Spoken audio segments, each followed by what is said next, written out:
The recording starts now. It's day 2 of our Love Yoga transmission series. Thank you so much, everyone, for the fantabulous feedback for day 1. Thank you so much for enjoying it and your amazing yes and encouragement and love. Thank you, thank you, thank you. In fact, from yesterday only, I started to see changes. Just like many of you have been working with us with angels. To know more about angels, you can always go to youtube.com and look for Narmada space Akshat. I think there are 4 classes about angels, so you can connect with it. Just like the angels can give us signs, spirit beings, any high being that you work with can give us quote-unquote signs, S-I-G-N-S, of their presence. So it seems that Aphrodite is already, very, very strong. In the colony that we are living in, I'm pretty much accustomed to bungalows since childhood. I think it was only once that we had an apartment which was up in the first floor. That's it, and that was the highest floor. So it took me a bit of time to come here and adjust and set up the grids.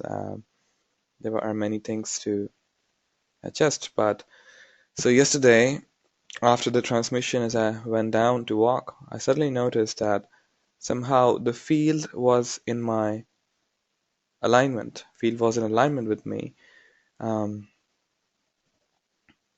as if the energies could simply change. Um, because of the presence. I'm not so sure how to explain to you, but um, going by the principles of the inner sciences, you can either be affected by a place, that is one thing. That is why there are power spots on the planet, pilgrimages, right? Or you can make yourself so powerful that wherever you touch, whatever land you touch, it transforms into a pilgrimage. Yesterday, interesting things happened suddenly to my sister. 2 people asked her directly, "So what is your husband doing?" Suddenly, you know, 2 people asked her. And this long time, she's my elder sister, no one has asked her like this. And suddenly, 2 people, out of nowhere, one a complete new officer in the office, another one um, some grandmother of our building resident who lives very nearby. She just showered so much of love to her as she was coming upwards through the staircase. This is a 6th floor um, flat, and there is this wonderful view of the trees. There is not much of city here, so to speak. It's fog, it's sunny, it really feels like living in a mountain. In fact, the very name of the building is Everest, so to speak. And yesterday evening, as we were going outside to decide where to give the birthday party of my sister, one couple came through. I felt the energies of the lady to be pretty loving and mothering, nurturing. And out of the blue, the waiter comes to me and asks me, "Are you Narmada Akshat Pratap?" I said, "Yes, why?" And he said, "The gentleman over the table recognizes you and wants to talk to you." This happened with me for the first time, as if the energy is giving really strong signs. Yes, you're going on the right track, and we are recognizing you. Um, I don't know how this gentleman got to know about me because I asked him, "So are you connected at Facebook or do you know me somehow?" And he said, "No, I'm not connected at Facebook. I saw you somewhere, and that's how I recognized you." In fact, the funny thing is, in Raipur, there is one lady. Um, I went to this coffee cafe and with a friend, and she saw me, but she was pretty much confused as to is it me or not. It was after hours that she messaged me and said, "I think I saw you at CCD." So this is very, very interesting to observe how miraculously and how rapidly and powerfully the energy works. I'm very much sure you must be also having your own stories of energy, of how you felt. Some of you dropped me messages about how warm or how you're feeling the energy is running through you.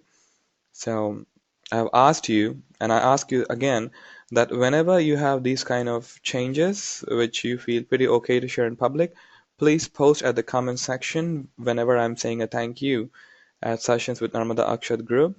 What happens is in this way, people are aware, they become aware, okay, this is going on, that is going on. And also, I don't have to answer the same thing to different people, right? It would be better.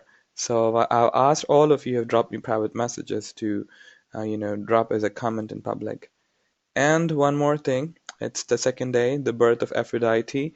I tried to do logical brain research, which I usually don't do when coming from the place of channeling or revelations. Just like other beings of light, there are many, many legends and stories as to the birth of Aphrodite. And today it's the 21st of December, and it's also the winter solstice. Winter solstice is a powerful gateway where the veils between the dimensions are very thin.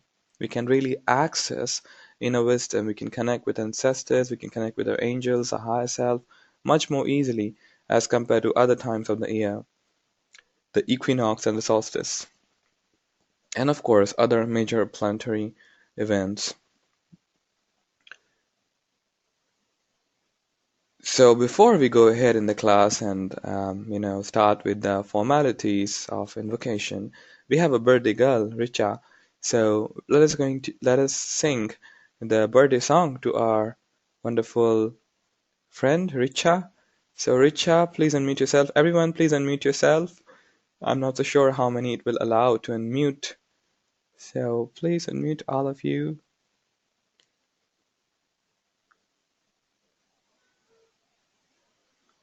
You will find just beside your name a mic, and when you click on it, you can unmute yourself.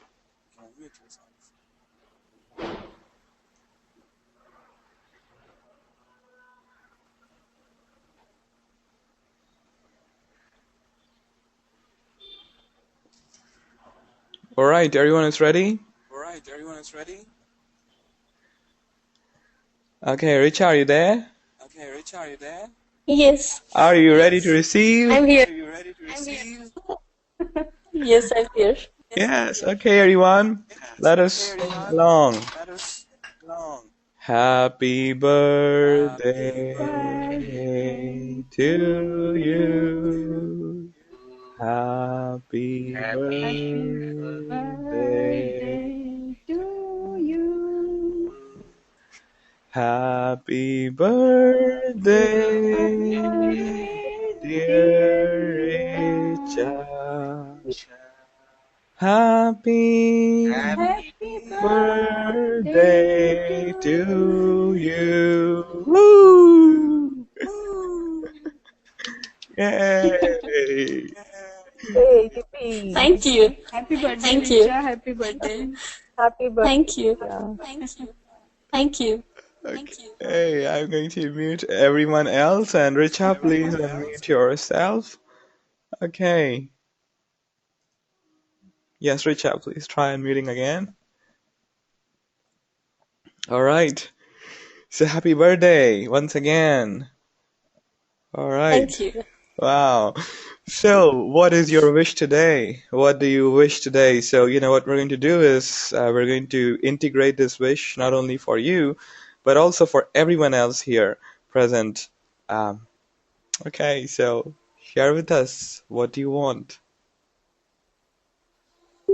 To spread love. to spread love. Okay, to spread love or be filled with love. What do you want?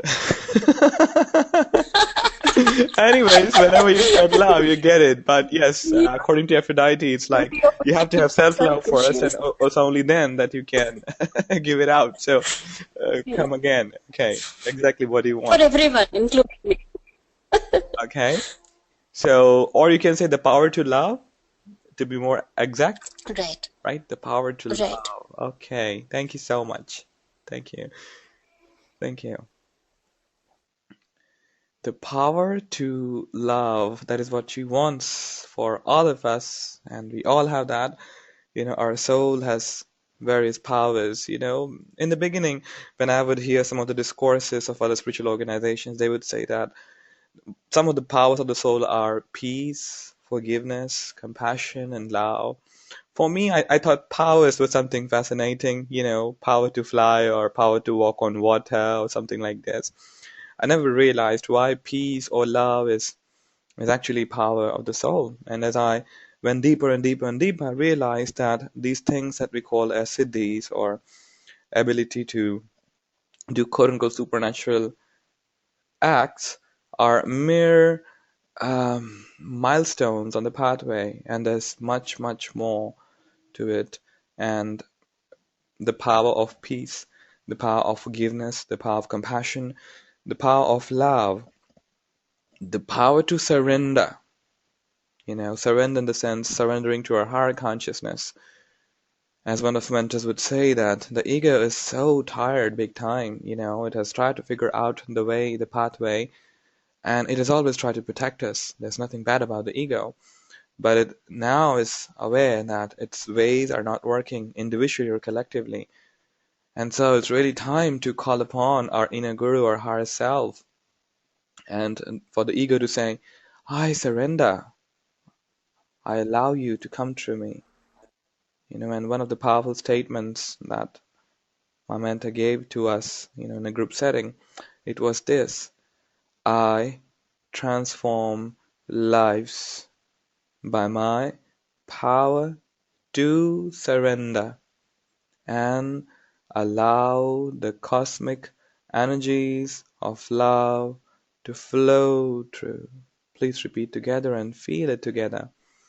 I transform lives by my power to surrender and allow the cosmic energies of love to flow through. It's very interesting how it is so much in alignment with our webinar and also with Richa's wish. Perhaps to love, to have the power of peace, and to have the power of all the sacred virtues of the soul manifested through the body requires the power to surrender. So we're going to work on two things today, that is surrender and, of course, love. Even when you're doing energy healing arts, if you go around and say, okay, I'm the healer, I can do things, well, healing energy won't flow from you much. But when you say, well, I'm nothing, I'm just an instrument of God, and you're not just saying you know it, you realize it, that I'm just another pencil in the hands of God, if not me, then someone else. So when that happens, your soul develops tremendous power, not only in the inner worlds, but also in the physical world. And quote-unquote miracles happen in your presence. And I witnessed it, and many of you have witnessed it. And whenever you surrender, whenever you're humble, there's more power. They say that the humblest is the greatest, right? The ocean, the sea, is the most humble, the sea level, right? Okay, so before going along, please start with the invocation for divine blessings and protection. Then we're going to sing a wonderful bhajan from Paramhamsa Yogananda. I'm the bubble, make me the sea. Okay.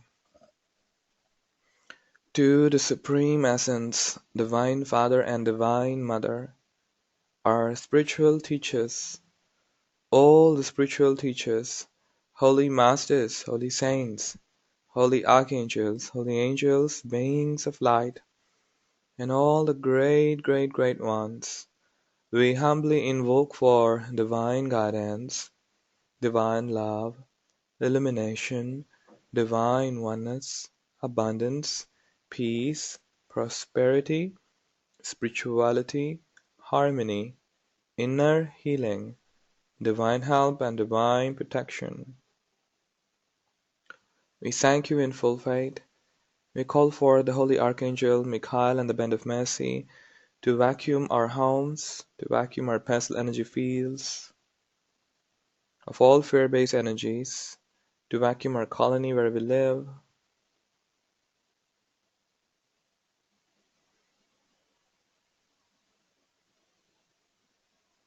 Deep and fine breaths. We request beloved Michael to sever any fear-based cords from the front, back, and the sides of the body, from our homes. We request a vacuuming and cord cutting of all of our family members to the degree that they have a yes to. Continuing with deep and fine breaths. Breathing in peace and love of God, which is all around you, to every pore of your skin. Exhaling all anger, irritation, any stuck fear-based energies from your system out into the light, through the mouth. Breathing in the love and light of God. Exhaling all anger and unforgiveness back into the light for transformation. Continuing with this breathing pattern for a while.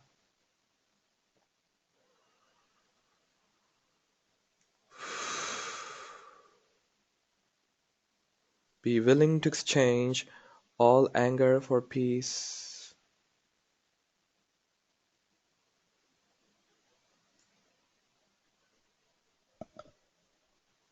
Be willing to exchange all anger for peace. It's a much smarter trade, right?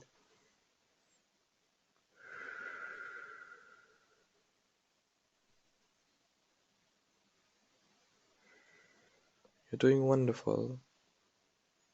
The Archangel Michael vacuums, severs the fear-based cords.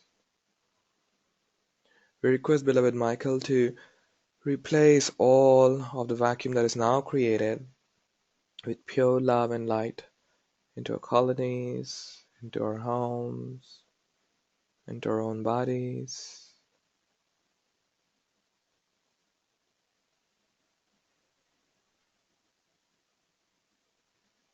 And visualize roots of light coming to the sole of the feet, going into the earth.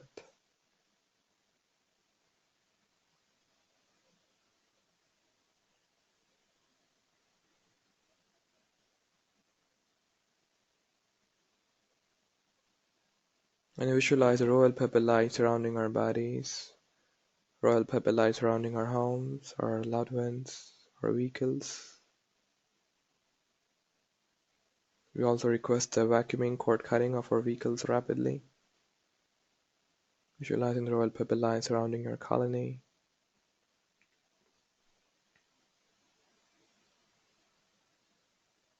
The royal purple light is a powerful way to invoke Archangel Michael's protection. Archangel Michael is a non-denominational being of light, simply waiting for the calling. Whenever we call this beloved being, whenever we sense that there is more fear being generated for n number of reasons, Archangel Michael can help us. And when we meditate and sit in stillness, we start to receive guidance from these heavenly beings of light.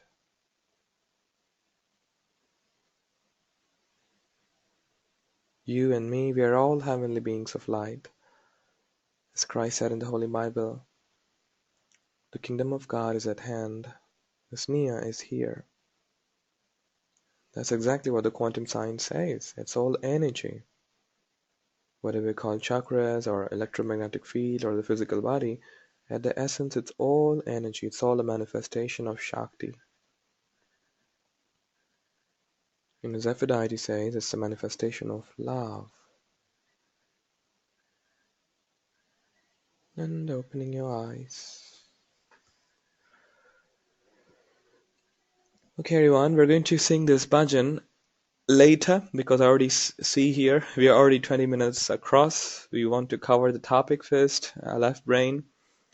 So going back again to the winter solstice and the birth of Aphrodite. There are many stories and legends as to how Aphrodite took embodiment. It's very interesting. Aphrodite is known to come from the ocean, and so is goddess Lakshmi, just exactly as we talked about yesterday. Being birthed from the foam of the ocean. The foam is a result of the churning. It contains the essence of the ocean, right? I'm still not so clear what is the difference between sea and ocean, so I'm going to use sea and ocean together interchangeably throughout our class. It is said that Aphrodite was born from the foam of the ocean or foam of the sea, the foam containing or being the result of the churning of the ocean. In the similar manner, goddess Lakshmi in Hinduism was known to be born from the churning of the ocean. There's this fascinating story in Hinduism where they talk about the Mount Meru, the Meru Parvat. The Mount Meru and how the um, Devas and the Danavs, the demons and the beings of light, you can say angelics, they together churn the ocean. These two polarities are all within us. The Meru Parvat or the Mount Meru is nothing but a spine.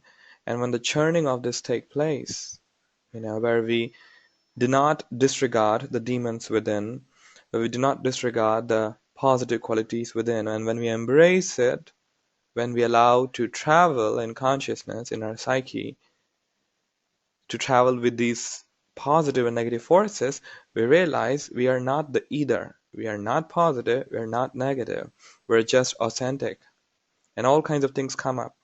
Elixir of life, Amrita, or poison, which was supposed to be taken by Lord Shiva for transformation in his throat, you know.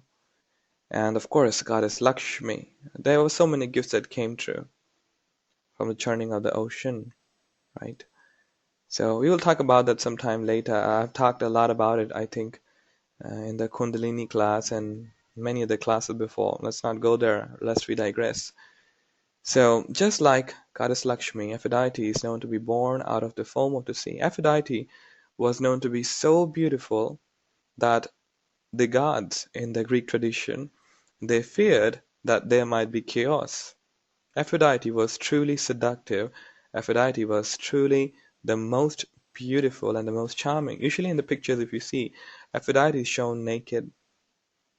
Aphrodite is pretty much misunderstood and known to have a lot of lovers from the heavenly realm to the earthly realm. But if you really understand what they're trying to talk about, the trying to talk about is the frequency of love, which is unconditional, which is not staying at one place or not focused on one place, so to speak. Take a full deep breath. If you talk about the naked body of Aphrodite, it's talking about the authenticity that whoever she is. It's talking about the truth, the naked truth, so to speak. I think I read somewhere from one of the discourses of Bhagwan Rajneesh. He said that if we start to put clothes around trees, and we start to dress them up, then we can have tree porn. Something like that, he said. He said there's nothing wrong with the physical body.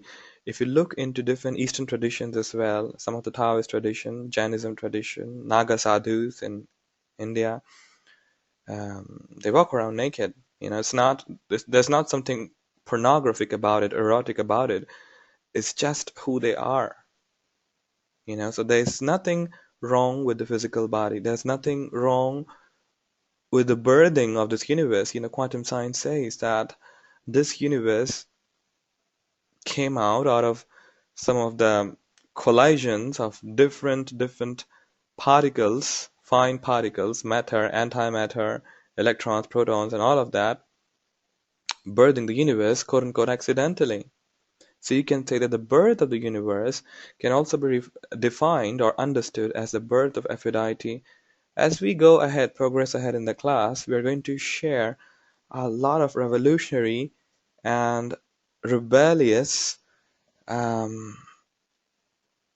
aspects of truth. Okay, during this series or after the classes that you attend, many we are going to share. If we do not resonate with something, that's okay. Please leave that behind. Okay, and just accept whatever that makes sense to you. Okay, whenever we are organizing a webinar, we never say that you have to accept this or you have to believe in this. So if you find this, if because of for some religious upbringing, there's a part of you saying, no, physical body is dirty, physical body is not good, it's not heavenly, it's very bad, or something, then please be with that belief system. This belief system operated in my consciousness for almost 22 years. There are so many, many personal stories about it, as to how it took a whole lot of time for me to embrace my physical body just the way it is. There was so much of um, dysfunctional belief systems that I really strongly did not like my body or anything that was supposed to be physical, from money to clothes to food to varieties of food or sensual pleasures of the food. There was just so much of guilt. I thought that it will put me away from God. But then I realized, hey, if God lives everywhere, then God lives in my body. Then God lives in the money. God lives in the clothes. God lives in the drama. God lives in the polarities. God lives in the dark, and so does God lives in the light. And when that aha moment dawned on me, I realized, oh, actually, everything is already pure. That's what the tantric philosophy says. It says everything is already pure. There's nothing impure in the entire universe. Everything is pure. From the soil to the dead body to the living body, every part of us. I remember one of the quotes from one of the great Aghor masters. He was popularly known as Bhagwan Ram. I'm not getting his full name here right now. And it's something like this. He said that all of the Jivatmas, all of the incarnated beings, be it plants, minerals, animals, or humans, they're all initiated into Tantra. They're all aware about the oneness of the soul, the oneness of the spirit and matter. It is just that they do not have a yantra, they do not have a vehicle, they do not have a proper set of teachings, so to speak, on which they can travel or which they can use the tools to understand or to realize the divine. The spiritual teachings that we get from our beloved teachers, they're all yanas or yantras. They're all vehicles or tools of light, which the soul uses regularly in consciousness and realizes the divine. However, the tantric philosophy is pretty deep and pretty much seductive, just like Aphrodite. You really need a very enlightened master. Master not in the sense of master slave, but master in the sense of someone who has mastered these teachings on a very high level. They're also evolving at their own pace. So you really need the guidance of it. So if you go around and say, hey, there's nothing wrong with matter, people might say, oh, that's why I'm stuck to the matter. I don't go for the angels. I don't go for karma. I don't go for good karma. I don't go for inner purification if I'm already pure. They might misunderstand it. In essence, you may want to try to comprehend it as that eternity, which is holding the polarities, is completely pure, and everything that is inside the eternity or infinity is pure. All right. However, when the infinity chooses to become finite, to become polar, two sides of the pole, positive and negative, there is positivity and negativity. And there are certain sets of quote unquote rules to help your soul to evolve. Negative something which simply puts you down, pulls you down, right? Positive something it pulls you higher. The angels, the gods, are known to live somewhere up in the heavens, in the sky, in the mountain, as to say. And the demonic forces are usually known to live somewhere beneath the earth, what they mentioned as Patal. There's technically nothing wrong with the places. It's all fascinating. God resides everywhere. They're all children of God, but it's more about what, as a human, you choose to. Do you choose to become a demon, or do you choose to become angelic in nature? Taking a full deep breath. That's exactly what the birth of Aphrodite is all about. There's nothing bad as to how she physicalized. There are many stories. They say that Aphrodite came forward in two forms: Aphrodite for the common people and Aphrodite of the heavens, Aphrodite Urania, something like this. And some say that they're talking about two different beings, but actually it is one being. It is Aphrodite in the essence. How does this apply to our science of polarity?